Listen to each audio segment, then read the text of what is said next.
This is the Bonus Section Podcast, episode number 5, a critical point about Abraham Maslow's hierarchy of needs. Are you the type of person that knows you were meant for something greater in this lifetime, and that somewhere inside of you there's a bigger version just trying to break free, but in spite of all your self-development efforts, you just can't seem to find the way up? Well, you're definitely in the right place. I'm Danny Griffin, the founder of the Bonus Section and the host of this podcast, and a person just like you trying to learn how to live the most fulfilling life possible. Now, to help you take immediate action to get moving in a better direction, we take all the notes from these episodes and we post them for a short period of time over at freethinkingtools.com. So if you need a little extra help, you want a little cheat sheet to go work on your dreams, go over there, freethinkingtools.com, download the notes, and get started, okay? All right, but I want to talk about Maslow today. As a longtime coach of real estate agents with thousands and thousands, I think, tipping points, hours, etc., I have had the opportunity to see motivation levels ebb and flow. And you can teach somebody how to do something specifically, but then there's them. And they get all excited and this is their dream, but strange things happen with their motivation. So over the years, I've tried to pay close attention on how to help them solve that. And it's really simple recently for me as I look at this hierarchy of needs that Maslow came up with. And I want to tell you, it was in the 40s where Maslow first came up with this motivation theory, and he put this in order. And over time, it's had some changes, but it's pretty sound advice when you look at it. And so the first thing is the hierarchy order. By the way, you can Google Maslow's hierarchy of needs and you'll find many, many versions of it out there. I suggest you print one out and you hang it up on your wall so that it's there in front of you, because it really is a formulaic approach of trying to become aware of how you really work. And that's what the bonus section is all about, trying to figure out how things really work. What's the truth? Is there a success formula? I think there is, and I'm after cracking the code. So let's get into the first point, the order of things. See, Maslow felt that there was an order of these human needs, and that motivation is affected by this order.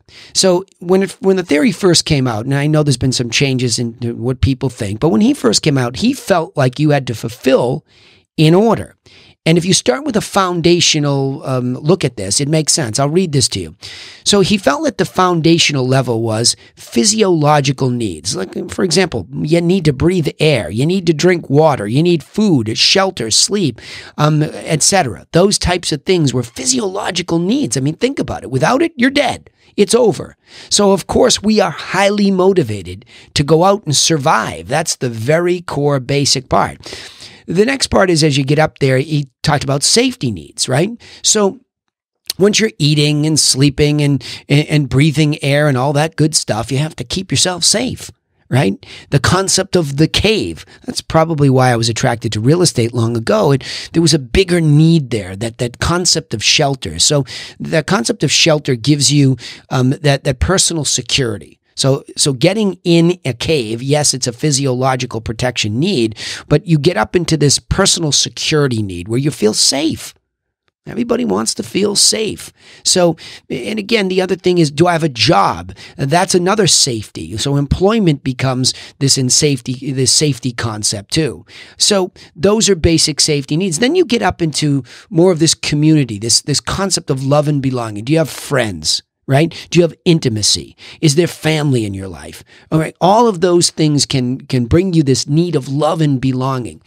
And then you really start to get up into these places where you're trying to live. You know, this is probably where the bonus section is birthed out of, this idea of gaining esteem.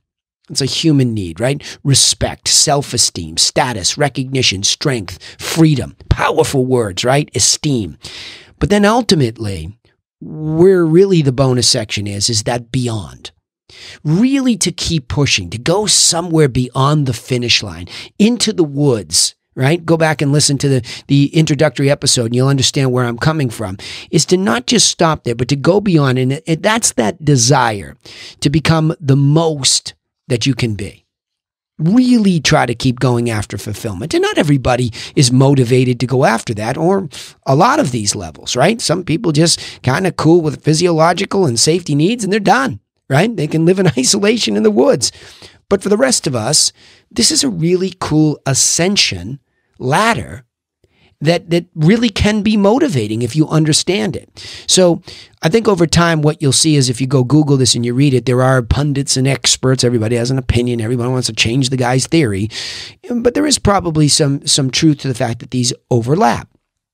Or that, let's just say at one point in your life, everything was going great and you felt all this esteem, and then life came crashing down and things happened and you slid back down. So maybe his hierarchy of needs is, if you're old enough to remember the game of chutes and ladders, you climb and then you slip down. That's what life is about. It's about its ups and downs. So you don't just get to these higher levels and necessarily easily maintain it. Life happens, as they say, right?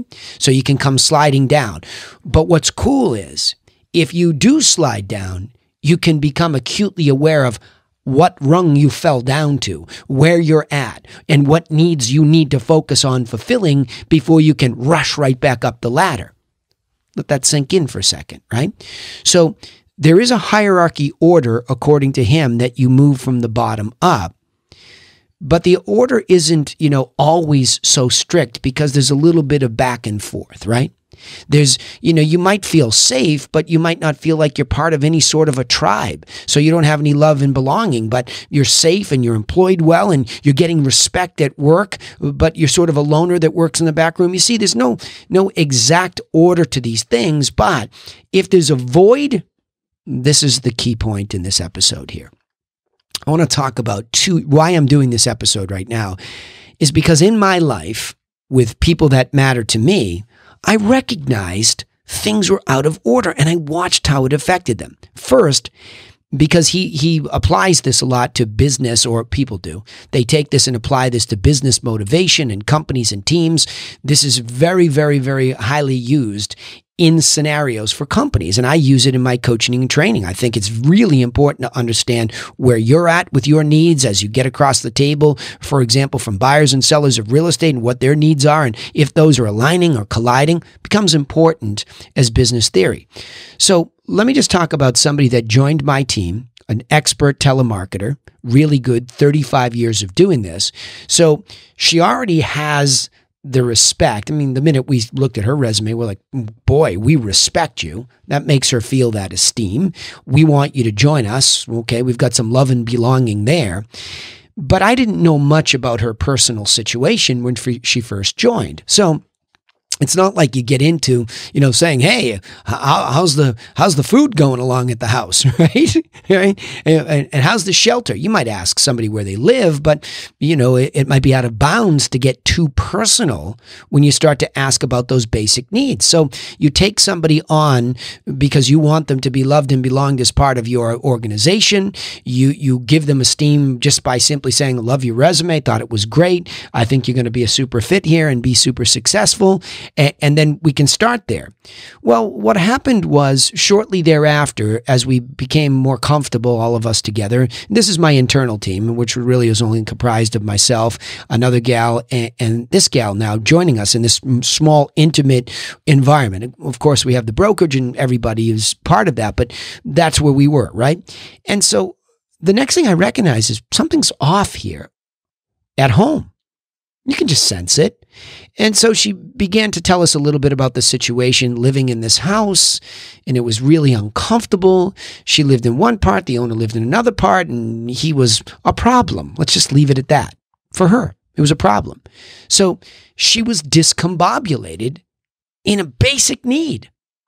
Now, again, somewhere along that physiological need, shelter as a protection device to keep you out of the elements, and safety to make you feel like you're personally safe and won't be attacked while you sleep out in the park at night, right? These are real things. This is the real deal about safety and security. And it was just off. And so we could see that when that situation was exacerbated and there was a thought that maybe he was trying to kick her out or break the lease or he was harassing her, really, in some form or fashion, you could see the effect on the rest of it. She could come into a place where she was loved and belonged to now, our office, and it wouldn't matter. And she could get on the phone and she could use her telemarketing skills, and it would be slightly, I mean, she's very professional, so it would be slightly interrupted, but she couldn't work a full day. So you begin to what? You start to lose some of that esteem, that status, that recognition. You lose some strength. So all those things in that esteem category, if you're being affected and you can't think straight, you start to slip down the ladder. This is real. And as I'm doing this podcast, this just happened. So this stuff is really important to understand how it affects you in the workplace. And if you're listening to this, you know what I'm talking about. I mean, if you go home and right below esteem, everything's going well at work, but you come home and you're not feeling loved and you're not feeling like you belong anymore, something's wrong. This is a serious problem the next day you go back to work. If this is weighing on you, you don't just dismiss this stuff. This is why it needs to be resolved. This is why we can't kick the can down the road. This is why we can't go out, pop a pill, have a drink, and then try to jam ourselves back into work and expect us to get the same esteem and recognition. It doesn't work like that, folks. Got to deal with this stuff, right? Get the chills just thinking about it. How powerful this is just to recognize that this is the way that this works, right? So now, flash forward several weeks, couple months, and we encouraged her, look, if that's no good, we care about you. We love you. You belong here. And we're going to support you to say, we're not going to condemn anybody because we don't know him, but you should move. You should take the time to focus and do the best that you can do here. We respect the situation, but we also understand a human basic need is being violated. A hierarchy of needs level, according to Maslow, is in violation here. It is broken and it needs attention, and we support you in that. See, when it became all transparent and we shared this with each other, it wasn't like we were walking around going, oh, she's such a grump, or she's this, or she's that. We don't deal with things like that in our organization anymore because we became aware of this. So we say, hey, what's up? And when we hear this, yeah, this is a real problem in this hierarchy of needs. Deal with it. So flash forward, she was able to muscle her way through and still bringing in good business. But, it's not 100%. And we were patient while this all went down. And we encouraged her. And we prayed for her, quite frankly. And my wife was praying. I was praying. We wanted this to get done. And it did. And she's now found a spot. And it was a tough couple, 2-3 weeks. And our business, the whole part of our business slowed down because she had to deal with it. And we had patience. We just hung in there. And it got resolved. And now we can start to build back up that ladder. See, that's what's great. All right, let's go. Hey, great. And you know what? She came in and actually did a good job of immediately the first day back after having gone through this. And I checked in during the move and she said, hey, listen, I'm back and I just heard that these couple of deals that we have in Boston, these folks are going to go with us. And I said, absolutely. Yes. Good for you. Let's keep going. So we were able to celebrate something quickly and regain the footing at that esteem level quickly. And it mattered. A quick victory mentally mattered in that moment, okay? And now we can get back to work and start to really move up towards that self-actualization where we're trying to become the best team that we can be serving home buyers and sellers in that context, okay? Next, let me give you the other one. The other one happens to be my daughter Jenny, the actress who has just graduated. And we live in Boston, Massachusetts, and she has made the bold decision to go where the business is, to LA. And so like anybody who's moving to a new part of the country, and they're certainly she has love and belonging from a fabulous network of friends and graduates from the college that she went to in Boston, and it's a good network. But you know what I say? Nobody's coming for you. Nobody's going to hand you any opportunities. So you have to get out there and get established. Now, I've been teaching my kids from day one on how to make a living where they can put food on the table. Not their career, not their passion goal type of lifestyle, but just make a living. Do you know how to go out and waitress or wait tables, bar back, bus tables, whatever it is, to put cash in your pocket to walk down the street and buy yourself some food? Because I know how important this hierarchy of needs is. So we don't have some grand vision or version of ourselves before we have a basic version. So I've taught them all that, all 5 of them. Learn how to hustle and make a living to put food on the table, water in your body, and a roof over your head. It is core. And if you don't do it, problems will happen. Well, she has a fantastic friend, a wonderful gal, and her father who have allowed her to come there and stay at the home. So at first blush, shelter is covered. Okay? Shelter's covered. And so that allowed her to get out there and really start to make all these submissions, and super proud of her. You know, I'm not afraid to brag about my kids. And I'll tell you that she was able to land a great part in a play in the first 45 days that she was there, 100 submissions. She's been out to commercial tryouts, and she's had a good start because she has a work ethic. But one day we're talking about this exciting moment in time where she gets this part, and you can just tell she's down. You can hear it in her voice. She just can't seem to celebrate this victory. And she's not enjoying it. This is supposed to be so exciting.